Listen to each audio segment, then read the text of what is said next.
Em nome do Pai, do Filho e do Espírito Santo. Amém. Louvado seja nosso Senhor Jesus Cristo, para sempre seja louvado.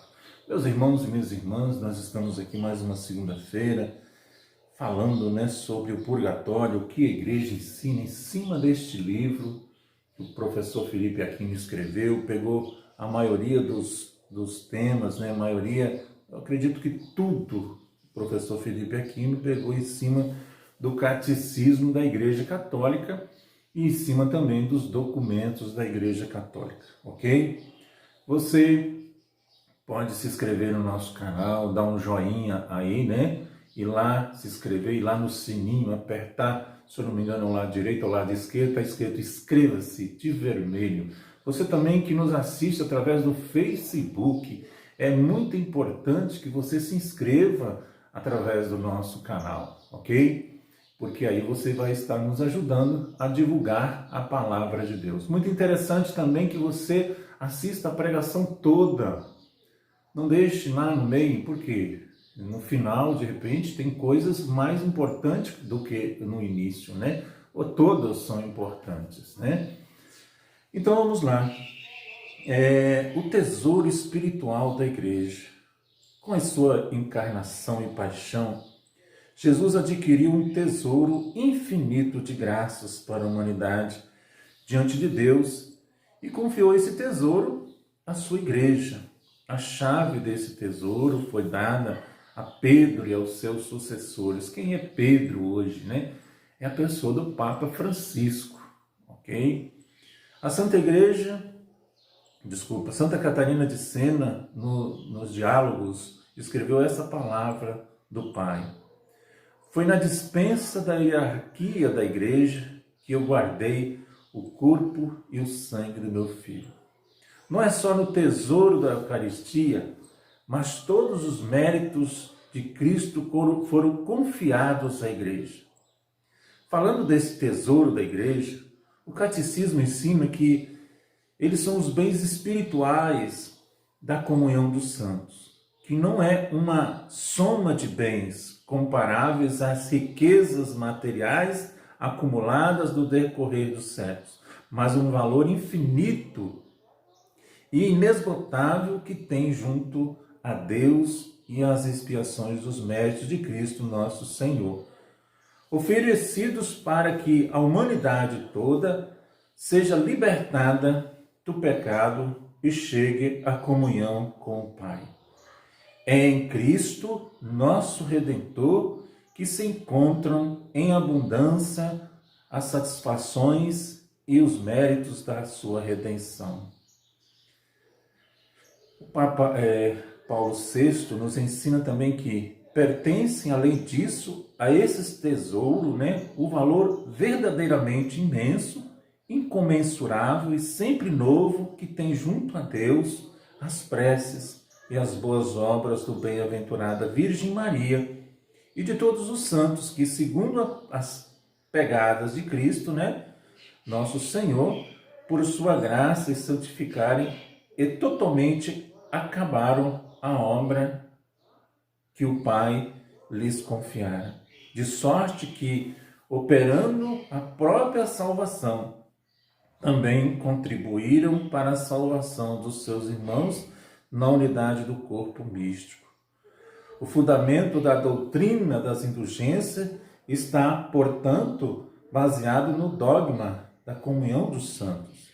Ainda o catecismo nos ensina que, no parágrafo 955, a união dos que estão na terra com os irmãos que descansam na paz de Cristo, de maneira alguma se interrompe, pelo contrário, segundo a fé perene da igreja, vê-se fortalecidas pela comunhão dos seus bens espirituais. Na Constituição Apostólica sobre as Indulgências, o Papa Paulo VI ensina que, por insondável e gratuito mistério da divina disposição, acham-se os homens unidos entre si por uma relação sobrenatural. Esta faz com que o pecado de um prejudique também os outros. Assim como a santidade de um traga benevolência aos outros, assim se prestam os fiéis socorros mútuos para atingirem ao seu fim eterno. O testemunho desta união é evidente no próprio Adão, pois o seu pecado passa a todos os homens por propagação hereditária. Mas o mais alto, o mais perfeito princípio, o fundamento, é o modelo dessa relação sobrenatural, é o próprio Cristo, no qual Deus nos chamou a ser inseridos. Jesus deixou essa verdade bem clara e disse: eu sou a videira, vós sois os ramos. Quem permanece em mim e eu nele, esse dá muito fruto. João 15, versículo 5. São Paulo também escreve lá, 1 Coríntios 12, 27, ora, vós sois o corpo de Cristo, e cada um de sua parte e de seus membros.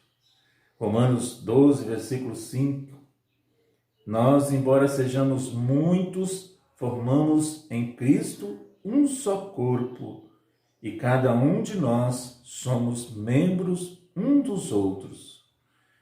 1 Coríntios 1, 9, depois o 10, 17, Efésios 1, 20, 23, 4, versículos 4 também. Todas essas passagens e muitas outras, confirmam a realidade da união dos batizados no único corpo de Cristo. Desta mesma comunicação do Espírito de Cristo, segue-se que a igreja vem a ser como um complemento em plenitude do Redentor. E Cristo se completa na igreja, que é a terra como um outro Cristo e suas vezes, A vida de cada um dos filhos de Deus em Cristo se acha unida por admirável laço à vida de todos os outros irmãos. Todos os irmãos em Cristo na sobrenatural unidade do corpo místico de Cristo como uma única pessoa mística. Ensina também o Papa Paulo VI que na comunhão dos santos existe certamente entre os fiéis já admitidos na pátria celeste os que expiam as faltas no purgatório e os que ainda peregrinam na terra. Um laço de caridade, um exemplo, intercâmbio de todos os bens. Desta forma, o catecismo, que nos ensina, ao meu Bolt aí, no parágrafo 1474, vamos parar um pouquinho aqui.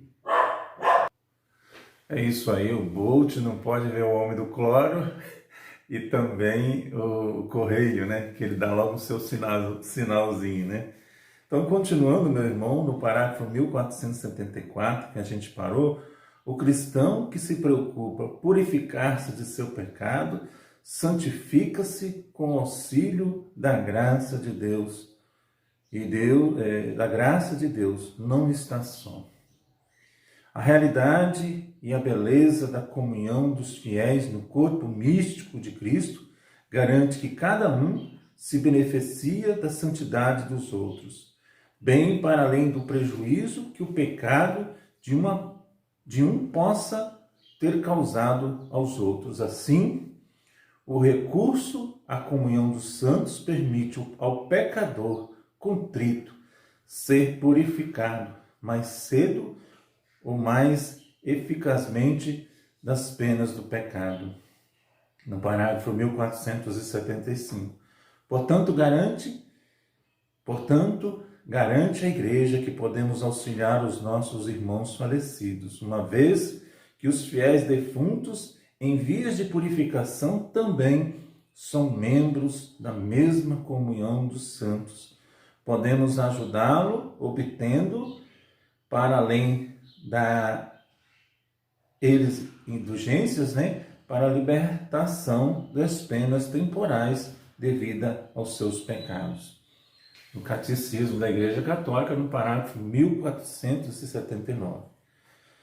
Ao falar do dogma da comunhão dos santos, o Papa Leão XIII, lá em 1878 a 1903, ele diz: a comunhão dos santos não é outra coisa senão a comunhão de auxílio, de expiação, de prece, de benefício entre os fiéis já na pátria celeste ou na pátria ou ainda entregues ao fogo purificador ou peregrinando ainda na terra, contribuindo todos uma só cidade, cuja cabeça é Cristo, cuja forma é a caridade.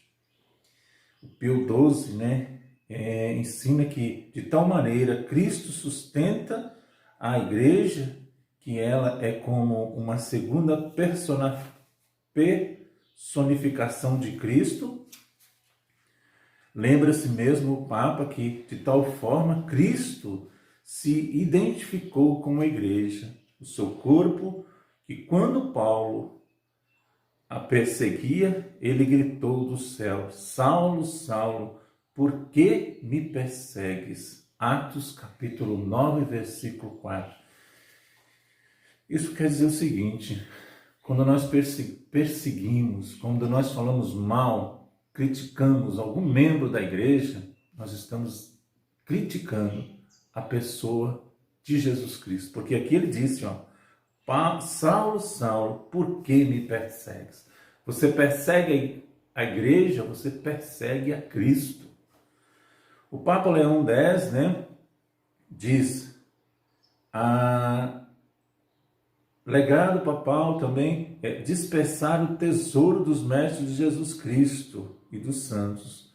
O Concílio Vaticano II também deixou bem claro o mistério da comunhão dos santos. Com efeito, todos os que são de Cristo, por terem recebido o seu Espírito, se acham unidos numa só igreja e nela acharem uns aos outros. A união dos viajores com os irmãos adormecidos na paz de Cristo, longe de se romper. Pelo contrário, se acha reforçada pela comunhão dos seus bens espirituais, conforme imutável crença recebida da Igreja. Do fato de sua íntima união com Cristo, mas ainda confirmam os bem-aventurados na santidade da Igreja inteira. E de várias maneiras contribui na crescente obra de sua edificação. De fato, uma vez escolhido na pátria celeste e permanecendo junto ao Senhor, por Ele, com Ele e nele, não cesso de interceder por nós junto ao Pai, oferecer os méritos que na terra adquiriram, graças a Cristo Jesus, único mediador entre Deus e os homens. 1 Timóteo 2, versículo 5. Servindo ao Senhor em tudo e completando o que falta às tribulações de Cristo em sua carne, a favor do seu corpo místico. Colossenses 1, 24. Eis, portanto, uma ajuda muito preciosa que sua fraternal solicitude traz à nossa fraqueza. Paulo VI, ao falar da penitência da igreja, ensina que em tudo isso, entretanto, não se pensava em cada um dos fiéis operasse apenas os próprios recursos para a remissão dos pecados dos outros irmãos. Cria-se de tal que a igreja, como um corpo unida a Cristo, seu chefe, satisfazia cada um de seus membros. Tertuliano, de Cartago, no ano 220, Jesus amado, a igreja lá presente, tudo anotadinho certinho, no século II, já registrava este ensinamento. Não pode o corpo se alegrar com o sofrimento de um só membro. É necessário que todo ele se doe e se colabore para a cura.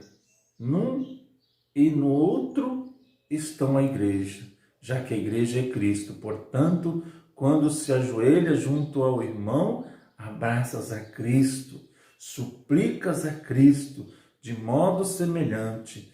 Quando eles choram sobre ti, é Cristo que suplica ao Pai.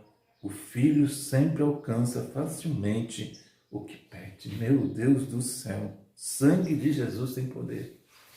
Às vezes, irmão, eu sei que eu já estou até passando do tempo, as pessoas falam assim, a igreja não salva ninguém. Salva sim. Eu vi aqui, enquanto estava aqui lendo, meditando com você, eu vi que a igreja católica, não estou dizendo que as outras não salvam, mas a igreja católica, ela se preocupa com a salvação. Hoje, mais do que nunca, eu tenho essa certeza do que eu estou dizendo.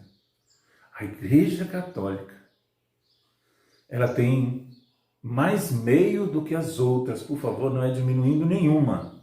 Você pode ver aqui, ó, escrita lá, coisas que escreveram os papas daquela época no ano 2, né?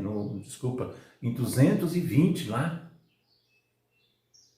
no século 2, entendeu, meu irmão? Então a igreja católica sim salva, a igreja católica sim salva, tá? Não estou diminuindo as outras. Em nome do Pai, do Filho e do Espírito Santo. Amém.